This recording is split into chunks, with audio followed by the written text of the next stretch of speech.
Gold medal वाली बहू। सपना के पिता एक गरीब किसान थे। माँ पिता खेत में काम करते तो पीछे से सपना गांव के बच्चों के साथ हॉकी खेलती। एक दिन शाम को, सारा दिन खेलती रहती है, ये नहीं कि छोटे भाई को संभाले। माँ पता है, मैंने आज हॉकी में पास के गांव के लड़कों की टीम को हरा दिया। अरे वाह वाह मेरी बेटी, शाबाश, ये ले के रुपया, जा जाकर टॉफी खा ले। सपना खुशी से पिता के गले लग जाती है और बाहर चली जाती है। अरे तुम इसको बिगाड़ रहे हो, मैं ना इसकी शादी ही करा दूंगी। ऐसा कैसे शादी करा देगी? हाँ, अभी तो उम्र खेलने की है। माँ बड़बड़ करती वहां से निकल जाती है। लेकिन शाम को उन लोगों के घर कुछ लोग आते हैं। अरे राम सुखिया, जरा ये तो बतलाओ, सपना के बारे में क्या सोचा है? अरे क्या सोचना है मास्टर जी, पढ़ रही है, जितना पढ़ सकती है पढ़े, फिर शादी करवा देंगे, कोई अच्छा सा गांव का ही लड़का देख लेंगे। अरे तुम तो उसके पिता हो, तुमको कुछ नहीं पता? माँ घबरा जाती है। अरे का मास्टर जी, का पता नहीं, का हो गया? हम तो इनसे पहले ही बोल रहे थे कि लड़की की जात है, संभाल लो। अरे भाभी जी, आप भी ना कभी अच्छा भी सोच लिया करो। अरे सपना क्या खेलती है हॉकी, बड़े से बड़े आदमी भी नहीं जीत पाते हैं उससे। कल गांव में एक टीम आ रही है, लड़कियों की हॉकी खेलने उसे भेज देना, वहाँ शायद कुछ बात बन जाए। अरे ना ना मास्टर जी, कोई खेल वेल नहीं करवाना है हम लोगों को, वो भी शहर के लोगों के साथ तो बिल्कुल भी ना। शहर के लोगों का ना कोई भरोसा नहीं होता मास्टर जी। अरे कैसी बात कर रही हो सपना की माँ, बुरा आदमी तो हर जगह मिल जाएगा, उसके लिए शहर का और गांव का।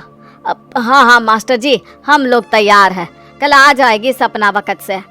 माँ के लाख मना करने पर भी पिता सपना को हॉकी टीम के लिए भेज देते हैं। शाम को सपना वापस आती है, लेकिन लट के मुंह से। और क्या हो गया, मार खाई हो का? कौन मारेगा हमें? कोई मार वार खाकर नहीं आए। अरे फिर शकल पर 12 क्यों बजे हैं, बताओगी? देखो माँ, आप समझोगी नहीं, बताकर फायदा क्या है? अरे बिटिया रानी, हम तो समझेंगे ना, हमें ही बता दे। सपना पापा के गले लग जाती है। पापा, मैं ना सिलेक्ट हो गई हूँ भारत की हॉकी टीम में खेलने के लिए। अरे वाह, ये तो बहुत ही खुशी की बात है मेरे बच्चे। फिर मेरी गुड़िया काहे परेशान है? पापा, मुझे दिल्ली जाना पड़ेगा आगे की प्रैक्टिस के लिए। माँ जो सारी बात सुन रही होती है, जोर से चिल्लाती है। एक पैसा नहीं है मेरे पास, समझी? कुछ नहीं दूंगी। शादी के लिए लड़का फाइनल भी कर दिया है, कल्ले का बेटा, वो शादी कर लेगा तुमसे। सपना पिता की ओर देखती है। अरे देख सपना, खेलने दिल्ली जाना है तो सिर्फ इसी शर्त पे कि आकर कल्ले से बेटे से चुपचाप शादी कर लेगी, बोल। अरे ठीक है ना, कल्ले का बेटा तो बहुत ही समझदार है, सरकारी नौकरी है उसकी, मान गया वो तो सपना शादी कर लेगी। सपना भी धीरू, जो कि कल्ले का बेटा था, उसे जानती थी। वो मन ही मन सोचती है कि शादी तो वैसे भी होनी है, लेकिन माँ की ये शर्त मान गई तो जीवन जीने का एक मौका तो जरूर मिलेगा। हाँ, मुझे मंजूर है। हाँ, तो कल मैं उन लोगों को बुला लूं? पिता और सपना दोनों एक दूसरे को देखते हैं। अब माँ ठीक है ना, बुलाने की क्या जरूरत है, वो लोग पसंद कर रहे हैं ना मुझे, वही ठीक है। बस आप तो मेरा दिल्ली का बैग पैक कर दो। सपना दिल्ली जाती है, दिल्ली टीम के लिए खेलने के लिए। सपना खूब अच्छा खेलती है और गोल्ड मेडल जीत कर आती है। जब वो गांव आती है तो उसका जोरदार स्वागत होता है। हर कोई सपना सपना चिल्ला रहा होता है। और सपना के पापा, तुम्हारी बेटी ने तो गांव का नाम रोशन कर दिया है। गांव की तरफ से तुम लोगों को गांव में पक्का मकान और सपना को परिषद में पक्की नौकरी देने के लिए हम तैयार हैं। अरे वाह वाह, पक्का मकान, ये तो बहुत अच्छी बात है, लेकिन सपना की नौकरी नहीं चाहिए हमें। हाँ, कैसी बात कर रही हो सपना की माँ?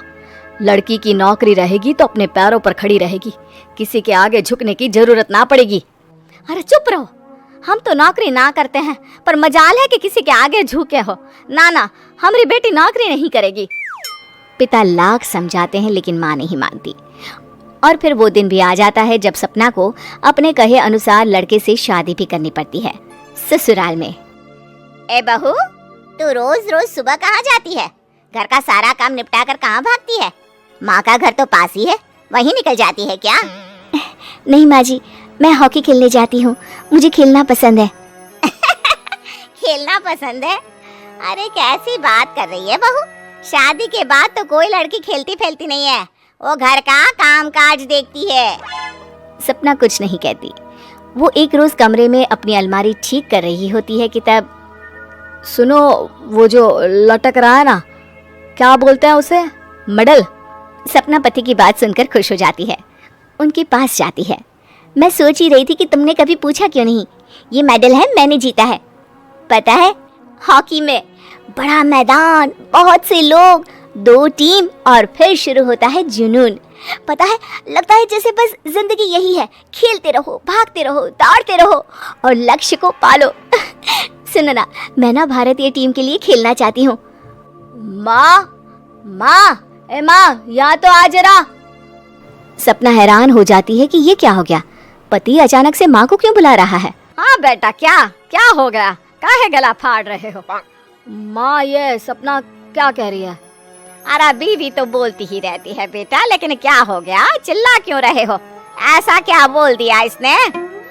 माँ ये बोल रही है कि इसको खेलना है भारतीय टीम के लिए। सपना डर जाती है। नहीं माँ जी, मैंने कहा कि मैं चाहती हूँ कि वो मैं बोला था ना, शादी के बाद कोई खेलता नहीं, घर का काम काज देखता है, लेकिन फिर भी। नहीं माँ जी, ठीक है, मैं घर का काम देखूंगी, कल से मैं खेलने भी नहीं जाऊंगी, माफ कर दीजिए। सपना पति की तरफ देखती है जो माँ की तरफ देख रहा होता है। उसे गुस्सा तो आता है, लेकिन करती भी तो क्या, सास के सामने कैसे पति की क्लास लगाती। अरे बेटा, अब क्यों घूरे जा रहे हो बहू को? माँ, अभी इस बात का फैसला करके जाना, वरना ये तो तेरे कमरे से जाने के बाद मुझे। अब चुप हो जाइए आप, छोटी सी बात का बतंगड़ मत बनाइए। छोटी सी बात? बहू, ये कोई छोटी बात नहीं है। जो लड़की दिल्ली के लिए गोल्ड मेडल ला सकती है, वो देश के लिए भी तो गोल्ड ला सकती है ना। हम लोगों को किसी चीज की कमी नहीं है बहू। घर का काम तो कोई भी कर लेगा, लेकिन देश का नाम रोशन करने के लिए सपना चाहिए। जा बहू, तेरी ट्रेनिंग का सारा इंतजाम तेरे पति ने कर दिया है। जा खेल और देश का नाम रोशन कर। सपना की आंख में आंसू आ जाते हैं।